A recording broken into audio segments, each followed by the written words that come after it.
The Hidden Fleet. Admiral Victoria Chen stood at the viewport of Lunar Command. Her reflection ghosted against the backdrop of Earth's blue sphere. Behind her, the command center hummed with controlled tension as officers moved with practiced efficiency between workstations. 20 years of military service had taught Chen to recognize the atmosphere before a storm. Admiral. Lieutenant Commander Raju Patil approached, his normally composed face betraying concern. The council representatives have arrived. They're requesting immediate audience. Chen nodded, straightening her uniform. Put them through to the main display. The center's holographic projector flickered to life, revealing 3 alien figures. The central delegate, Ambassador Exorix of the Thalassian Confederation, dominated the display. His elongated head and silver-flecked skin reflected the light unnaturally. Flanking him were representatives from the Pax Collective and the Vega Dominion. Admiral Chen. Exorix's translated voice filled the room, artificially smooth. The Galactic Council has deliberated on humanity's recent activities. Your expansion into the Proxima and Ta-Ceti systems violates established territorial agreements. Chen kept her expression neutral. Ambassador, those systems were unclaimed according to Council records. We followed all protocols for colonization. Your interpretation is convenient. The Vega representative interjected, mandibles clicking in apparent irritation. Regardless, humanity's rapid technological advancement and military buildup threatens galactic stability. The Council has reached an unanimous decision. Admiral raised a 7-fingered hand. Earth will surrender its extrasolar colonies and reduce its military capacity by 80%. You have 72 standard hours to begin compliance. The Pax representative, a crystalline entity that shimmered with internal light, added, resistance would be unfortunate. Your species shows promise. We would prefer not to limit your potential permanently. Chen's jaw tightened. This is an unprecedented demand. Earth has been a cooperative council associate for 30 years. Your cooperation is precisely why this comes as a formal request rather than immediate enforcement. Exorix replied. 72 hours, Admiral. We await your government's response. The transmission ended, leaving the command center in silence. Get me President Santos, Chen ordered, turning to her staff. And activate Protocol Prometheus. Authorization Chen Delta 79. Patil's eyes widened. Admiral, are we? They've been planning this for years. Chen cut him off. And so have we. In the Oval Office, President Elena Santos reviewed the transmission from Lunar Command, her face grave. The Joint Chiefs of Staff and Secretary of Defense waited silently as the recording finished. They'd finally shown their hand, Santos said, rising from her desk. Admiral Chen has activated Prometheus. Yes, Madam President. Defense Secretary Williams confirmed. Hidden facilities throughout the solar system are beginning mobilization. The Council remains unaware of our actual capabilities. Santos moved to the window, looking out at the Washington Monument in the distance. They've been siphoning resources from developing worlds for centuries. Now they see us as the next target. Their intelligence is incomplete, General Rivera noted. They've monitored our public fleet movements, but Project Prometheus has remained completely compartmentalized. Santos turned back to face her advisors. The Council expects submission or a hopeless last stand. They'll get neither. Authorize full deployment of the Prometheus fleet. Ambassador Reyes will keep up diplomatic appearances while we prepare. The Council forces outnumber our known military 10-1, Williams reminded her. Known is the operative word, Santos replied. For 15 years, we've been building ships while letting them see only what we wanted them to see. It's time to reveal the true face of human ingenuity. Deep beneath Europa's icy surface, Captain Maya Okonkwo watched as massive bay doors opened, revealing rows of warships unlike anything officially acknowledged in Earth's arsenal. The hidden shipyard extended for kilometers, carved into the moon's depths, powered by geothermal energy from the core.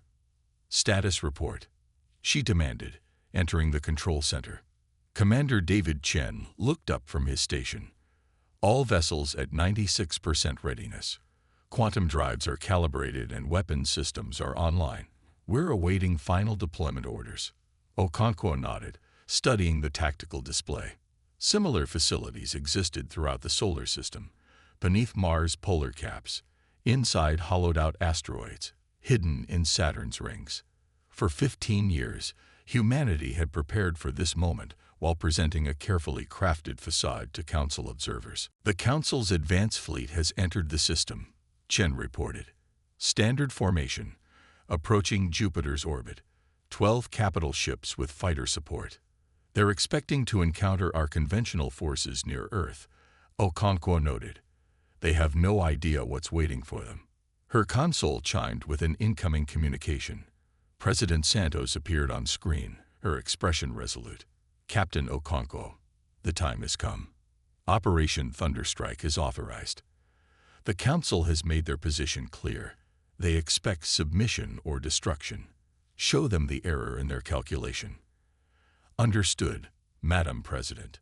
Okonkwo straightened. Thunderstrike protocols engage. As Santos' image disappeared, Okonkwo activated the shipyard's communication system.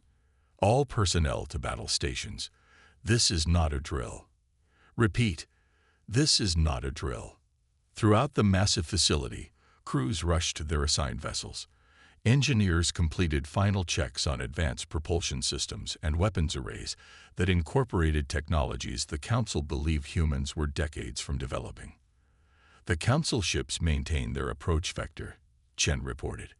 Their scanners show only our decoy fleet in Earth orbit. Okonkwo smiled grimly. Maintain stealth protocols until all units are in position. We'll let them think they have the upper hand until the last possible moment. In the Galactic Council's ornate chamber, Ambassador Miguel Reyes maintained a facade of diplomatic concern as he addressed the assembled representatives. Honored delegates, Reyes began, his voice echoing in the vast space. Earth respects the Council's authority, but we request clarification on several points regarding your demands. The timeline for colonial withdrawal alone would cause humanitarian crisis on multiple worlds. Ambassador Xorix made a dismissive gesture. Your concerns are noted, but the Council's decision stands. Your species has advanced too quickly, expanded too aggressively. The balance must be maintained. Perhaps a compromise. Rice started. There will be no compromise, the Vega representative interrupted. Our advance fleet approaches your system even now. They carry the formal articles of surrender for your government's signature. Rice nodded slowly, allowing a carefully calculated look of resignation to cross his face. I see. In that case, I must consult with my government regarding our response. As Rice left the chamber, he activated his secure communicator. They've committed their forces. The advance fleet is proceeding exactly as predicted. President Santos' voice came through clearly. Good work, Miguel. Keep them talking. How long before they realize something's wrong?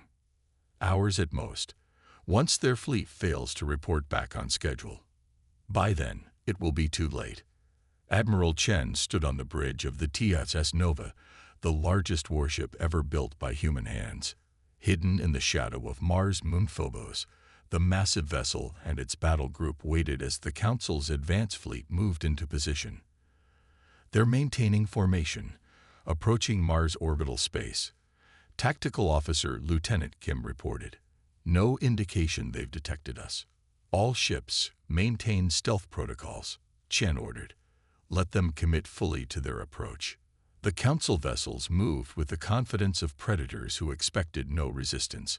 Their formation spread wide to intimidate rather than optimize for combat. They're broadcasting surrender terms to Earth, communications reported. Chen smiled thinly. And now they've committed. All ships disengage stealth systems. Targeting solutions online. Operation Thunderstrike commences in 3, 2, 1. Throughout the solar system, humanity's hidden fleet revealed itself. Vessels emerged from concealment in asteroid fields, from beneath the surfaces of moons, from camouflaged orbital platforms. Advanced quantum drives flared to life, propelling ships into precise attack formations. On the command deck of the lead Council vessel, alarms suddenly blared as sensors detected hundreds of human warships where moments before there had been none. Impossible. The Thalassian commander exclaimed. Where did they come from? Shields up. Battle stations. But the Council fleet had been caught completely unprepared. The first salvo from human vessels struck before shields could fully deploy. Precision energy weapons sliced through alien hulls with surgical accuracy, disabling propulsion and weapon systems. Multiple direct hits on enemy vessels, Kim reported. Their formation is breaking. Chen watched the tactical display as the carefully planned operation unfolded. Continue the attack. Target their flagship, but leave their communications intact. I want the Council to see exactly what they've provoked. The battle was shockingly brief. Within 20 minutes, the Council advance fleet lay in ruins, disabled vessels drifting in space. Only the flagship remained partially operational, its commander frantically sending distress signals back to Council space. Should we finish them off? Patil asked. Chen shook her head. No. Let them retreat. Let them tell the Council exactly what happened here. She opened a channel to the enemy flagship. Council vessel, this is Admiral Victoria Chen of the Terran Fleet. Your attack on our sovereignty has failed. Withdraw from human space immediately. The Council commander's face appeared on screen, mandibles twitching with fury and disbelief. This deception will not save you. The main Council armada will respond to this outrage. We're counting on it, Chen replied before closing the channel. She turned to her officers. All ships, regroup at designated coordinates. The real battle is yet to come. As the damaged Council flagship limped away from Mars, emergency transmissions raced toward Council space. The carefully laid trap had been sprung, and humanity's hidden strength revealed. But the greater test still awaited as the Council would soon dispatch its main fleet to crush what they now recognized as a serious threat. Throughout the solar system, humanity prepared for the coming storm, secure in the knowledge that their years of secret preparation had given them a fighting chance against the galaxy's dominant power. Humanity ascended. Grand Admiral Zexthaler of the Galactic Council paced the command deck of his flagship, the imposing Eternal Dominion. The largest vessel in Council space stretched over 5 kilometers from bow to stern, a monument to the Council's military supremacy. Behind it, 500 warships formed the main Council armada, the largest military force assembled in a century. The advance fleet's destruction is confirmed, his executive officer reported, voice modulated to Project Calm. Their commander reports human forces far exceeding our intelligence estimates. Zexthaler's gray skin darkened with anger. Deception. Humans have been systematically misleading Council observers while building their military in secret. Unacceptable. The humans claim we violated their sovereignty with our ultimatum, the officer noted. Irrelevant. Zexthaler dismissed. Lesser species do not dictate terms to the Council. This rebellion will be crushed swiftly and decisively. The massive fleet accelerated toward the Sol system, its FTL drives creating ripples through subspace. Zexthaler studied tactical projections showing overwhelming Council superiority. Despite the surprising strength of human forces, the outcome seemed inevitable. Analysis indicates human vessels utilize previously unknown propulsion and weapons technology, the science officer reported. Their capabilities significantly exceed our estimates. Irrelevant, Zexthaler repeated. Numerical superiority remains decisive. We will obliterate their fleet, and then their colonies. Earth itself will be made an example. The fleet dropped out of FTL at the edge of the Sol system, sensors immediately scanning for human defenses. Surprisingly, they detected nothing. Strange, the tactical officer noted. After their victory, we expected defensive formations at system boundaries. Zexthaler narrowed his compound eyes. They're hiding again. Proceed with caution. Maintain battle formation Alpha 3. As the Council Armada moved past Neptune's orbit, long-range scans remained clear of significant human presence. Only when they approached Jupiter did sensors finally detect energy signatures, but not where expected. "Admiral," the tactical officer reported with confusion, "we're detecting numerous signatures within Jupiter's atmosphere." "Impossible," Interstellar dismissed. "No vessels can operate within gas giant pressures." Yet as the Council fleet approached, the impossible manifested before them. Human vessels emerged from Jupiter's upper atmosphere, utilizing some unknown technology that allowed them to use the gas giant as concealment. "Battle formations," Interstellar ordered, but the human attack had already begun. Captain Okonkwo watched from the bridge of the TSS Poseidon as the Jupiter Defense Force executed their ambush perfectly. Specialized human vessels designed to withstand extreme pressures emerged from their hiding places within the gas giant's atmosphere, their quantum drives giving them extraordinary maneuverability. "Target their forward echelon," she ordered. "Execute pattern Echo 7. Human ships moved in coordinated attack formations, striking with precision before disappearing back into Jupiter's clouds. The Council vessels, designed for open space combat, struggled to track targets against the chaotic backdrop of the massive planet. "Council ships are adjusting formation," Commander Chen reported. "They're trying to draw us into open space. Maintain atmospheric advantage," Okonkwo responded. "All ships continue hit and run attacks. Don't give them clean targeting solutions." The battle above Jupiter raged for hours, with human forces inflicting significant damage while sustaining minimal losses. Yet the sheer size of the Council Armada meant the Jupiter Defense Force could only delay, not defeat them. "Council main force is continuing inward," Chen reported. "Admiral Chen requests immediate withdrawal to secondary positions." Okonkwo nodded. "All ships, execute withdrawal protocol. We've bloodied them enough for now." The human vessels disengage, withdrawing deeper into the solar system. The Council fleet followed, its numbers diminished but still overwhelmingly powerful. "They think they're pursuing us in retreat," Okonkwo remarked. "They don't realize we're leading them exactly where we want them." In the asteroid belt between Mars and Jupiter, Admiral Chen finalized preparations for humanity's primary defensive strategy. For decades, engineers had been quietly modifying selected asteroids, equipping them with stealth propulsion systems and gravitational manipulators. "Status on Operation Avalanche," she asked from the Nova's command center. "All units in position," Patel confirmed. "Gravitational tethers are active and synchronized." Chen nodded, studying the tactical display. The Council Armada approached in tight formation, clearly intending to overwhelm human defenses through concentrated firepower. "They're still underestimating us," she noted. "Even after Jupiter, they think superior numbers guarantee victory." "Council forces entering optimal range in 3 minutes," Tactical reported. Chen opened a channel to all human vessels. "All ships, prepare for synchronized maneuver on my mark. Remember your training. Today we fight not just for Earth, but for humanity's right to determine its own destiny." As the Council fleet entered the asteroid belt, human vessels suddenly emerged from hiding places among the rocks.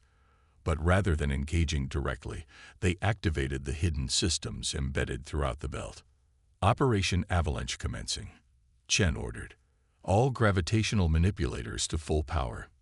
Throughout the asteroid belt, hundreds of devices activated simultaneously, creating localized gravitational distortions.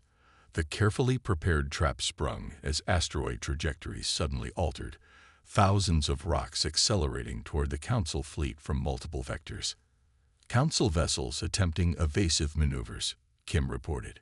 "Their formation is breaking." The coordinated asteroid swarm overwhelmed the Council fleet's defenses. Their shields could repel energy weapons and conventional projectiles, but the sheer mass of the asteroids, propelled by gravitational technology, proved devastating. Council ships collided with each other as they attempted to evade, further compounding the chaos. "Now," Chen commanded, "all ships engage." target their command vessels. Human warships launched coordinated attacks against the disorganized Council fleet. Advanced quantum weaponry bypassed weakened shields, striking with devastating precision. On the Eternal Dominion, alarms blared as systems failed across the massive flagship. Interstellar clung to his command pedestal as the ship shuddered under multiple impacts. "How is this possible?" he demanded. "They're primitives." "Admiral," his executive officer reported, "we're detecting new signatures entering the battle." "Council reinforcements." "No, sir. Unknown configuration. They appear to be Arcturus vessels." Interstellar's blood ran cold. The Arcturus Confederacy had withdrawn from Council authority decades ago, retreating to their isolated region of space. They maintained neutrality in galactic affairs, until now. "Open channel," he ordered. "All Council vessels, regroup at coordinates." A massive impact cut off his transmission as a human quantum torpedo struck the Eternal Dominion's bridge. Emergency force fields activated, preventing catastrophic decompression, but the flagship's command structure was crippled. Throughout the battlefield, Council vessels found themselves caught between human warships and newly arrived Arcturus vessels. The aliens who had remained neutral for so long had chosen this moment to ally with humanity against Council aggression. President Santos watched the battle telemetry from Earth Defense Command, surrounded by military advisors. The holographic display showed Council forces in disarray, caught in humanity's carefully planned trap, and now facing unexpected alien allies. "The Arcturus ships are engaging as promised," Secretary Williams noted. "Their technology complements ours perfectly." Santos nodded. Their people faced similar Council ultimatums in the past. They'd been waiting for a partner strong enough to stand against Council dominance. "Council forces are beginning to retreat," General Rivera reported. "Nearly 40% of their fleet is disabled or destroyed." "And our losses?" Santos asked. "Approximately 15%. The asteroid belt strategy proved more effective than simulations predicted." Santos watched as the Council Armada's formation collapsed entirely, vessels fleeing in multiple directions. "Open a channel to Admiral Chen. It's time to dictate terms of our own." 3 days later, in the Galactic Council chamber, Ambassador Rice addressed the assembled representatives.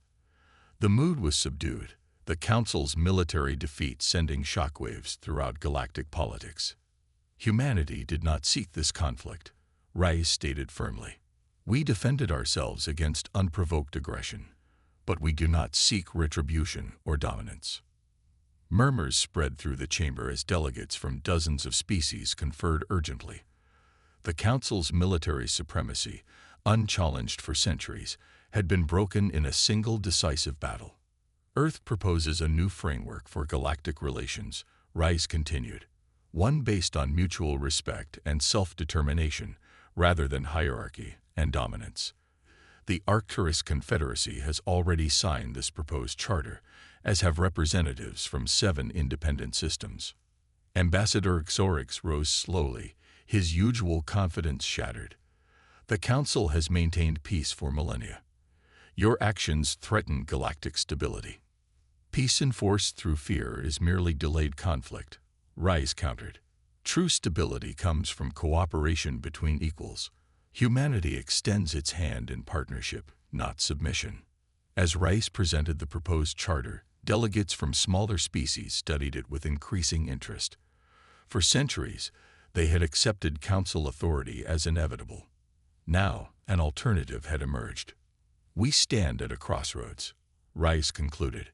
"The Council can adapt to a new reality or cling to a fading order.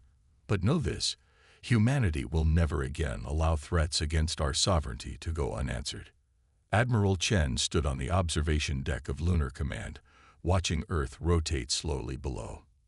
The battle was won, but she knew the greater challenge lay ahead, building a lasting peace in a galaxy where power dynamics had fundamentally shifted.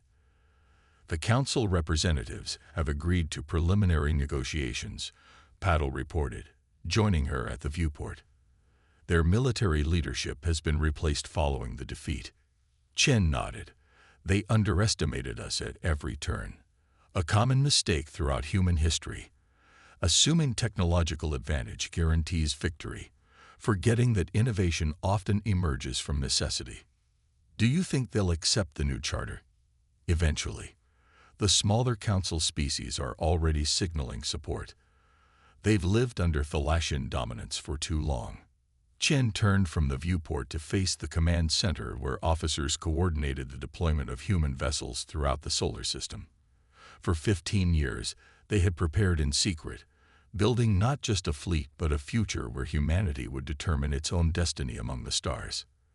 The council thought they were delivering an ultimatum to a minor species, Chen remarked. Instead, they triggered the emergence of a new galactic order. Beyond the lunar surface, Earth shone blue and green against the darkness of space, one world among many that humans now called home. The attempted subjugation had failed.